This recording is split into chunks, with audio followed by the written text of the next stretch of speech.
Hey guys, it's Mcfixit here. We're going to be working on this outdoor spigot and winterizing it. This is an important thing to do. These foam insulating covers work really well for the spigot, faucet, however you want to say it. And all they pretty much are is just a hook inside of there that hooks on the top here. You will need to take off the bottom. So I'm going to show you how to do this, and it will save you a lot of headache if this does get to freezing point. So the first step is to go ahead and unscrew your hose.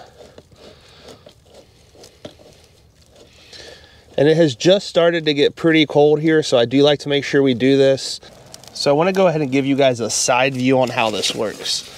So this piece right here, this little black piece, is held in and moves around with this. And the goal is this little hook will either hook here or back here. It doesn't really matter which. It's probably easier on mine to hook back here because there's so much plastic up there. And so hopefully you'll be able to see how this works. Then you'll just begin to push, then pull, and this will begin to lock this in place. And this foam piece will pretty much just sit here all winter long.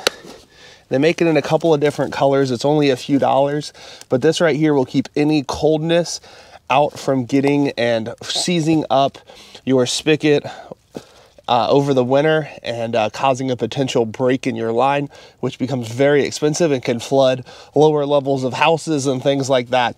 So go ahead and get one of these. They're pretty inexpensive. Thank you guys so much for watching. I hope that was helpful on how you can make sure your outdoor spigot does not freeze this winter.